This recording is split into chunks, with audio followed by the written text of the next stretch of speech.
भारतीय सेना के सर्वाधिक अलंकृत अधिकारियों में सैम मानेकशॉ नाम सबसे ऊपर आता है। सैम मानेकशॉ का जन्म 3 अप्रैल 1914 को अमृतसर में एक पारसी परिवार में हुआ था।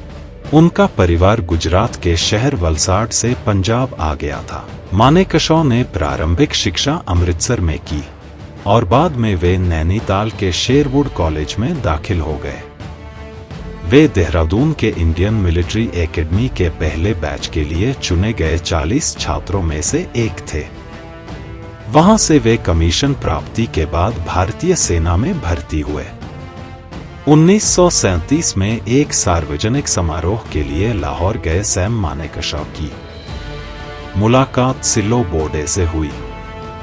2 साल की यह दोस्ती 22 अप्रैल 1939 को विवाह में बदल गई।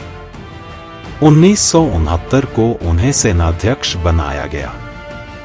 1973 में सैम मानेकशॉ को फील्ड मार्शल का सम्मान प्रदान किया गया। सैम मानेकशॉ भारत के पहले फील्ड मार्शल थे। 15 जनवरी 1973 में सेना प्रमुख के पद से सेवानिवृत्त हुए। 17वीं इन्फेंट्री डिवीजन में तैनात सैम मानेकशॉ ने पहली बार द्वितीय विश्व युद्ध में जंग में पहली बार अपनी जांबाजी का परिचय दिया। बर्मा अभियान के दौरान सेतांग नदी के तट पर जापानियों से लोहा लेते हुए सैम गंभीर रूप से घायल हो गए। पेट में कई गोलियां लगने पर उनका बचना लगभग नामुमकिन हो गया था। उन्हें गंभीर अवस्था में रंगून के सैनिक अस्पताल में लाया गया। जब एक सर्जन ने उनका ऑपरेशन करने से पहले उनसे पूछा, "What happened to you?" तो उन्होंने हंसते हुए कहा, "I was kicked by a bloody mule."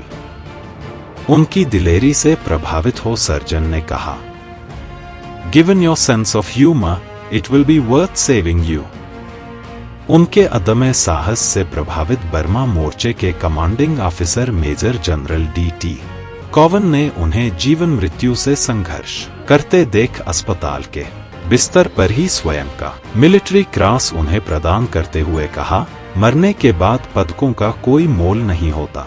Sam Manekshaw पहले स्टाफ कॉलेज क्वेटा, फिर जनरल स्लिम्स की 14वीं सेना के 12 फ्रंटियर राइफल फोर्स में लेफ्टिनेंट बनकर बर्मा के जंगलों में एक बार फिर जापानियों से 2-2 हाथ करने जा पहुंचे। यहां वे भीषण लड़ाई में फिर से बुरी तरह घायल हुए। द्वितीय विश्व युद्ध खत्म होने के बाद सैम को स्टाफ ऑफिसर बनाकर जापानियों के आत्मसमर्पण के लिए इंडो चाइना भेजा गया, जहां उन्होंने लगभग 10,000 युद्ध बंदियों के पुनर्वास में अपना योगदान दिया। 1946 में वे फर्स्ट ग्रेड स्टाफ ऑफिसर बनकर मिलिट्री ऑपरेशंस डायरेक्टरेट में सेवारत रहे।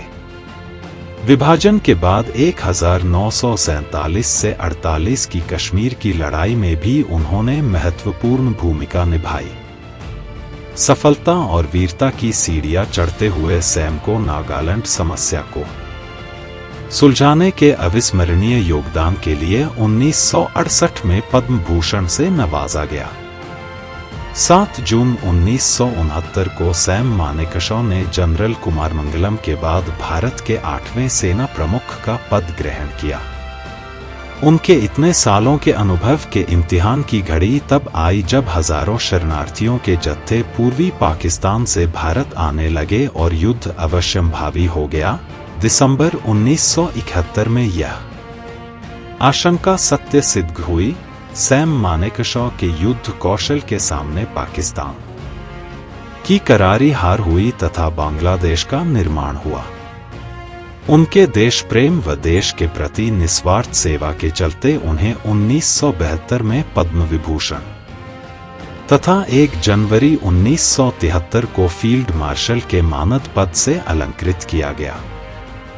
भारत के सर्वोच्च सैन्य कमांडर और भारतीय सेना के सर्वाधिक सम्मानीय रहे। जनरल सैम बहादुर यानी सैम मानेकशॉ को उनके आदम्य साहस और पराक्रम के दृष्टिगत ब्रज दर्पण न्यूज नेटवर्क परिवार उनकी पुण्यतिथि पर सादर नमन व विनम्र श्रद्धांजलि अर्पित करता है। जय हिंद, जय भारत।